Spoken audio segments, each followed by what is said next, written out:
Ashante.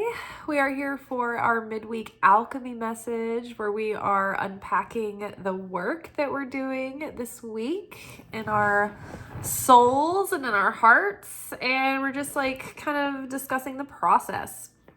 So Monday was our anchor message where we get our spiritual lessons for the week. And Tuesday is our manifestation oracle message. And then Wednesdays, we do our alchemy message where we kind of hone in on how we're approaching the lessons and the actual process. So from the Wild Unknown Alchemy deck, we've got Chaos showing up again, followed by the Darkening, followed by Lightning. Underneath Chaos, we've got Five of Cups.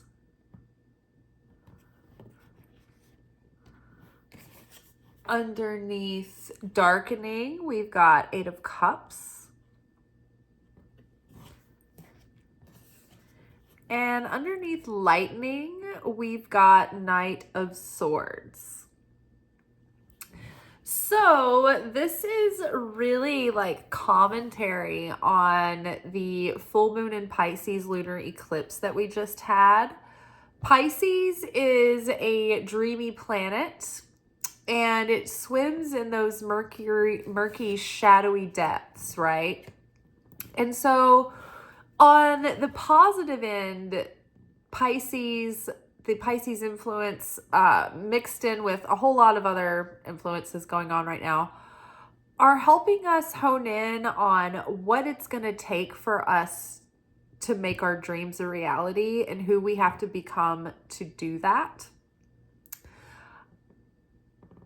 The other part of this Pisces full moon lunar eclipse is kind of dealing with the shadow aspects of Pisces. So on the brighter end, we're getting a lot of like visual clarity and we're like our vision is fleshing out.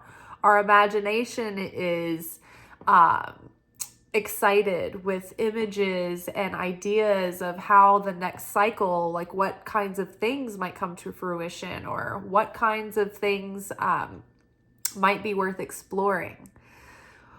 Whereas there's this other shadowy aspect of Pisces that can cause us to like live in fantasy world and illusion and get like really inebriated on the potential of something, but then like not really follow through in materializing the thing. And so this reading, I think, is speaking to us getting really honest and clear about the ways that in the past we have suffered self-delusion, where we've lied to ourselves, where we've just been delusional in general or caught up in like pipe dreams that weren't grounded in reality. We were refusing to maybe look at the most practical priority at hand to start making things work, to make things materialize. But this sort of rumination and limerence and dreaming without follow through has been something that is very toxic and has held us back and has created a lot of chaos and loss. Disappointment, sorrow, spilled milk, things that just didn't work out and there's nothing you can kind of do with it. Like there's nothing to show for it, right? That's Five of Cups is like upset, loss, sorrow, disappointment, like the efforts in your life that sort of feel like they just got spilled out into the river, the cups that just got spilled back into the river and you were left with kind of like nothing. Like what is it all amounted to? You know, you're just watching your efforts just float on by, you know, with like without a boat. You know, you're just like, what do I have to show for all of this? Except for realizing, you know, my negativity, right? Our negativity, our fantasy, our delusion, our dishonesty with self even has we've planted these seeds of chaos that have led to disappointment, that have amounted in loss and sorrow, right? When we act from reactive behavior or reactive thoughts or reactive feelings, that plants seeds of chaos. If we're not reacting, or if we're not proactively acting from certainty in the Creator, in faith and in love, and from like Creator consciousness and sharing consciousness, when we're in that state, we're planting seeds of light that can be blessed and that can flourish. But when we take actions or go on like a downward spiral of thoughts circling around fear, envy, jealousy, lust, covetousness, laziness, insecurity, fear of missing out, like all of those fear-based, scarcity-based, lack-based mindsets, like when we take action from those places, or we get in a thought train from those places, or we start getting worked up and our feelings are stemming from those places, we're planting seeds of chaos that lead to nowhere good. Those seeds that we plant that are negative, that are chaotic, that are done from a consciousness of wanting to receive instant gratification or receive for the self alone rather than for the sake of sharing, those actions, those thoughts, that consciousness, it perpetuates destruction and chaos and the need for judgment. When we do an action that leads to a negative consequence, the cosmos have to like balance that out through judgment. It's like a form of discipline and cleansing. And it's not because we're being punished, but it's because we basically, from an alchemical point of view, we've just created more negativity that needs to be transmuted and digested into light, because we can't get rid of the negativity completely. That would create a void and a vacuum. So we have to transmute this matter into light, this energy into dark energy, into light energy. The law of conservation of matter in physics, we've talked about this before, states that matter cannot be created nor destroyed. It can only be transformed. So when we do negative actions or we plant seeds of chaos, then we have to go through a process of cleansing, and judgment comes over us, and we have to experience something probably unpleasant. And that kind of opens up our heart, and we kind of learn the lesson from that, or we should be, unless we ignore it, and then the symptoms have to persist until we get the message. So we're getting that message though. That eclipse really has been revealing to us, where are these ways that we've deluded ourselves? Where have we lied to ourselves? Where have we not been trying hard enough? Or where have we been believing other people's convenient cover story so that we can sweep it all under the rug and keep everything at a status quo so it all stays nice and neat and manageable, but nothing gets upset, nothing gets changed? You know, where are we staying quiet where we shouldn't? You know, where are we turning a blind eye where we shouldn't? You know, the consequences of this lack of integrity, or these, in fact, we're in the month of Teshuvah right now. So we're in general thinking about all the ways this year our wrongdoings have, how we regret the wrongdoings, and how we want to change, and how we want to atone for those, and how we want to strengthen our weaknesses and overcome our fears and overcome our self-defeating personality traits and our negative personality traits. And so this is that month of reflection, of teshuvah, of repentance before Rosh Hashanah. So we're thinking about the year. Okay, I can see how my negativity led to as much, right? Sorrow, disappointment, like it led to more darkness and it perpetuated more negativity. And I want to atone for that. I want to repent for that. I want to make a change, and I want to devote myself to make a change. So we're seeing how, not just this past year, but like how our shortcomings have held us back in life, and from fulfilling our potential, and from being able to have the level of fulfillment and happiness and satisfaction that we could have. Not reaching our potential of being able to share our gifts the way that we could.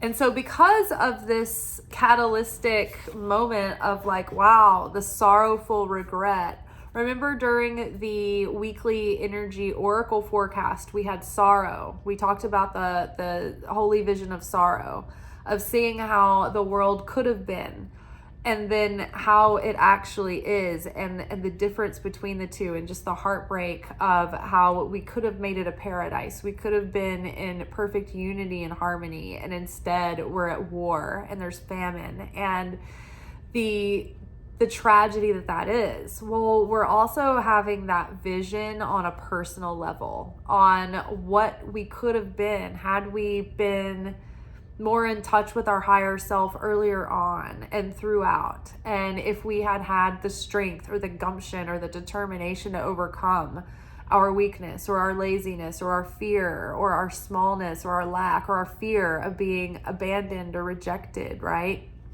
Or fear of being punished. We see how it's held us back, and we're grieving for that time that's gone, that can never come back, right? And so it's prompted us to feel this desire to move on towards something more meaningful. Even though we're headed into this darkness and uncertainty, we don't know what we're going into, but we know we want to go in a direction that brings us more meaning, that has more purpose, that brings out our unique purpose. We've got the darkening card here, melanosis, which is a positive card. It actually is a point in the laboratory work where the pigments are darkening, and it's showing progress, and it's showing that things are the change is chemically underway. And that we've reached, like this, the darkness is hinting at the fact that we've gone into our depths. We've taken the time to go deep. And we've gotten into that rich, deep, shadowy pigment. And because of that, because we've gone into the depths and gone into our shadow and decided to heal and correct that offloading has made the way for a deeper sense of meaning and fulfillment in life, right? And so we're realizing how in the past we wish we could have started this sooner, or we wish we would have been further, but it's like you cannot rush your process. Everything happens in good timing. And so we're all on time. But here we are plumbing our depths. We're going deep. We're not staying at the surface. We're like continuing to push through in our reflection and sift out, okay, where's my sneaky ego trying to sabotage my happiness? As things start to percolate and new beginnings and new opportunities come up, where is that little small self that's still trying to be sneaky and prevent my ultimate happiness from coming to fruition? Now, as things seem like they're going in a more positive direction, we've got the lightning card here and the Knight of Swords. So it could seem like things are lightening up and there's action and there's activity and movement happening, which can be really exciting. It can feel like good things are happening. The risk here, the danger here is don't get too comfortable. Don't feel like, okay, I've done this work in the lab and it's really taken root, and now I can get distracted and rest on my laurels and just get busy in life again. And if we do that and we fall asleep consciously, then we'll slide right back into the chaos. So the lightning card does hint at lighter energy and sweeter times to come, and things lightening up inside, and our mood lightening and our mind lightening, and our outlook is lightening up too. But let this give us the conviction to keep on persisting and keep sticking with it, keep sticking with the inner growth, keep moving forward. Keep sticking to the positive changes and the healthy routines and structures that are helping you build this next chapter, this next part of your life, this vision that's coming into being. All the things that you have avoided and procrastinated that have led you here You're like, you know what? No, I have got the courage in my convictions. I am going to use this feeling of lighter ease and flow instead of thinking like, oh, things are finally easing up. Things are finally lighter. Things are flowing now. I'm just going to take my foot off the gas and coast a little bit. Nope. We want to use, if the universe starts lightening up on us, we want to use that as momentum. We have built all this strength and all of this power. It's like you've been riding a bike uphill all your life.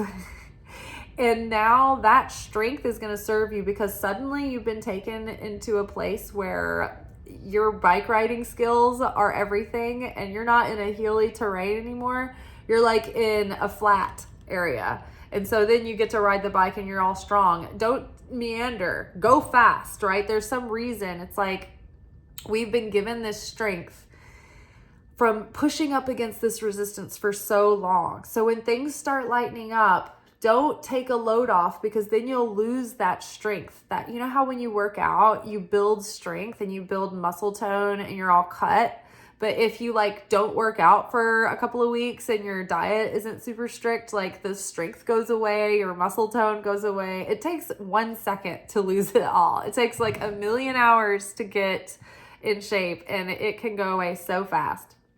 So it's the same with the spiritual muscles. It's like we have this certain level of wisdom and discernment that we gain that we might not lose. Like we might not lose what we've learned up in our minds, but we have less willpower to take action if we don't keep taking action. So don't rest on your laurels. Continue to use this momentum to like double down in your efforts to go after what you want, to go after those goals. Right? This is that creation phase 3 moment.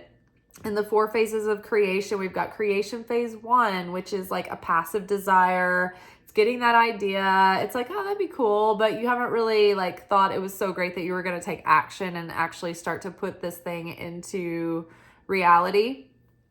Creation phase 2 is when you're like, you know what? I am actually going to make this happen. I'm going to follow up on this idea. I'm going to give it my all. I'm going to burn the midnight oil. I'm going to burn the wick at both ends.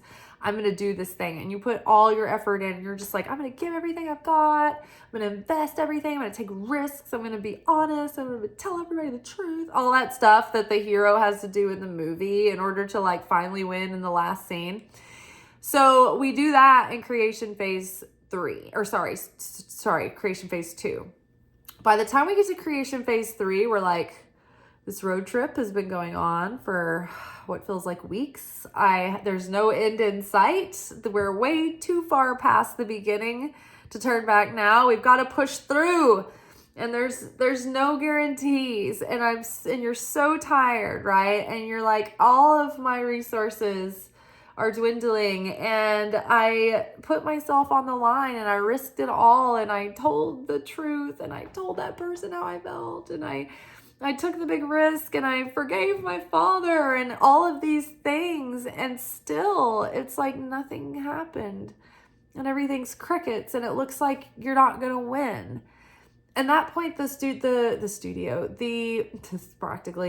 universe is like, are you gonna give up? Or is this so meaningful to you that it's part of your purpose and that you would do it whether you won or not? Whether or not there was ever a result, you would still give your heart and soul to this and try. You're just going to do it anyway, regardless of what happens, regardless if you fail, regardless if they all laugh in your face, regardless if it blows up in your face. You're going to do it anyway because your soul has led you to do that and it's undeniable and you can't shake it. At that point, at some point during that, you move into creation phase 4 where you get the fulfillment of the manifestation. But in order to remain in creation phase 4 and maintain and continue it to keep the fulfillment of the manifestation, it's like we have to make an ongoing effort, right? We can't rest on our laurels and give up or else we'll lose the manifestation. Let's take the 2 examples of a person who is a CEO who owns a company, and let's take an example of a relationship. So if you are a person who like say you invent something and you start a company and you grow the company and you launch the company goes public. And you're like, yay, all of this work for all these years is finally paid off. And then at that point, if you just start coasting, if you start calling out of work, if you get somebody else to run the company for you and you're just going to like go stay on the yacht from now on, that company is going to go into the shitter. Because the person that takes over doesn't care the way that you do. They haven't built the vessel. You built the vessel because you put your own blood, sweat, and tears into that company, and it means something to you. You're invested in it, and that company has value to you because you put your own heart and soul into it. Whereas the person who takes over is not going to care. So if you stop making an effort, that company is just going to dwindle away and crumble. Same with a relationship, right? Say you're dating someone and you get engaged and you get married and you're like, yay, I finally got married. And then you stop making an effort in the relationship. There's an ant. The ant's like, leave me alone. I'm going to put it outside.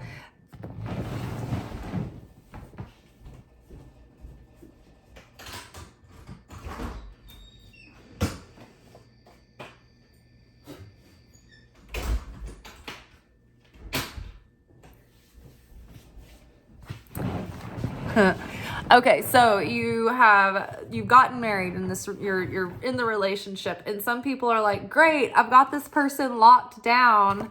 Now I don't have to make an effort anymore. I can just phone it in. Everything's all settled. We're all locked in. We're all comfortable. I can, let my looks go. I can not, make an effort in doing, date things and dressing up for my partner and showing that I care about my partner, doing anything thoughtful or helpful. And like, they just kind of like decide like, oh, it's a done deal, right? We're all set. Nothing left now. That ruins the relationship, right? Whether or not you get married or not, you can just have like, you can meet someone, be dating, and then make it more exclusive and make it into like an exclusive, serious relationship. Well, at that point, if somebody stops making an effort, that's when the relationship starts to like get boring and it starts to like dissipate, and it just doesn't have like the legs anymore that it did because you aren't continuing to build the vessel. You have to continue to make an effort. Both people do in that situation. So just the same. Oh no. Oh, here it is. I was like, no, I dropped the card behind the couch. The same in this situation. It's like, just because things are starting to look like they're going well and better, don't let that make you think that you've arrived at a certain point and there's no, like, you can just get like put your feet up now. And because when we do that, we slip back into chaos just ever so quickly. Like if I'm not taking Kabbalah classes and constantly like workshopping like questions in my life through the week, like if I'm not really like honed in, like this is why I like to do these daily readings. This is why I like to do a weekly reading for myself, so that we're constantly thinking about how we are showing up in life and if we are answering the call of our soul on a daily basis, so that we don't get spiritually sleepy and fall back asleep and digress.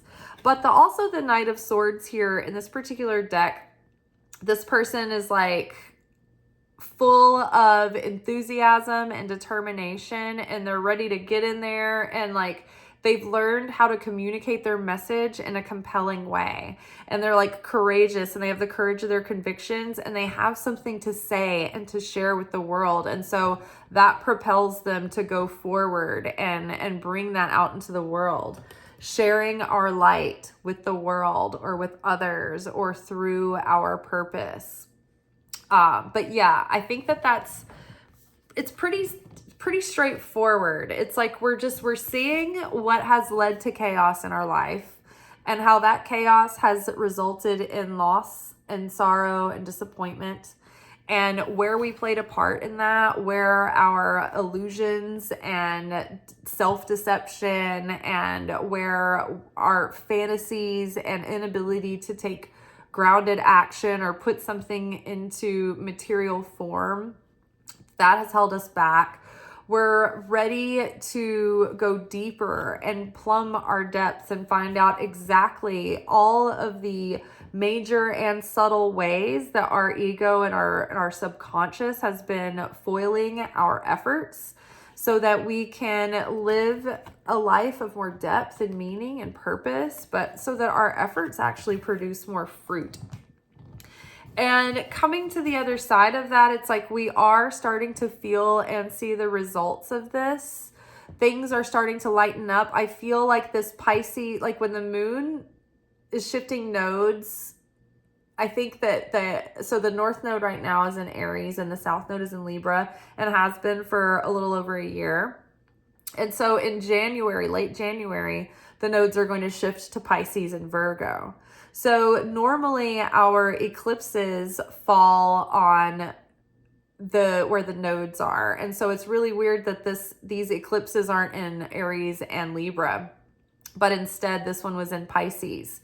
And so it gives us a hint of like things to come in that next cycle. And I feel like there's going to be a lot more lightness and a lot more enjoyment and a lot more learning through love and joy rather than the difficulty that we have been in. It's just that we really need to preserve the wisdom that we've just come through, like really preserve it. Make sure that it's really integrated and that we see ourselves super clearly and super honestly, so that we can set ourselves up for the best chance in the next cycle. The next best, set ourselves up for the best chance at joy and happiness and peace and flow and ease and harmony and abundance.